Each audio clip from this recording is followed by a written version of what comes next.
سبحان الله رب العرش العظيم والحمد لله رب العالمين. نسألك موجبات رحمتك وعزائم مغفرتك والغنيمة من كل بر والسلامة من كل اسم. لا تدع لنا ذنبا إلا غفرته ولا هما إلا فرجته ولا حاجة من حوائج الدنيا والآخرة لك إلا قضيتها يا أرحم الراحمين يا أرحم الراحمين يا أرحم الراحمين. اللهم أرنا الحق حقا وارزقنا اتباعه وأرنا الباطل باطلا وارزقنا اجتنابه.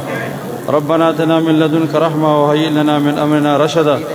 اللهم أنس وحشتنا في قبورنا. اللهم ارحمنا بالقرآن العظيم واجعله لنا إماما ونورا وهدى ورحمة. اللهم ذكرنا منه ما نسينا وعلمنا منه ما جهلنا وارزقنا تلاوته آناء الليل وآناء النهار واجعله لنا حجة يا رب العالمين. دعا وکړئ چې الله تبارک وتعالى دا ختمونه په خپل دربار قبول وګرځي. دې ثواب الله تبارک وتعالى قائل نامدار جناب محمد رسول الله صلی الله علیه وسلم روح طیبه ته ورسي.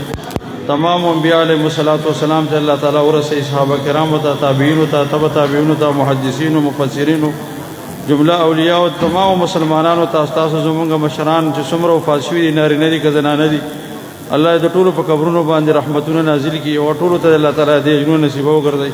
دې ادارې ته الله تعالی ترقي نصیب وګرځي. د حافظ صاحب دي د درونو د ټولو مرګرو په عمرونو کې الله تعالی خیر او برکت واچي. الله دې تاسو زموږ د ټولو د دین کار د خپل رضا مطابق واغستل کړي. الله دې تاسو زموږ د ټولو په کورونو کې خیر پېښ کړي. د شرور او فتنو نه الله موږ محفوظ کړي. هغه فتنې چې د اسمان نه نازلېږي هغه فتنې چې ځمکې نه راوځي هر قسم فتنونه ظاهري او باطني روحاني جسماني نوراني او ظلماني فتنونه د الله تعالی تاسو موږ محفوظ کړي. په دې ملک د الله د قرآن او د سنت نظام راولي. الله د عدل او د انصاف نظام په دې ملک راولي او الله د بیمارانو ته شفا کامل نصیب وګرځي. کم مکروز خلک د الله د قرضونو نه خلاص کړي. خدای د چا حوایج شرعیه دي د په زړونو کې دي ستا په علم کې دي. الله د ټولو حاجتونو د غیب خزانونو پوره وګرځي. ټولو حاجتونو د غیب خزانونو پوره وګرځي.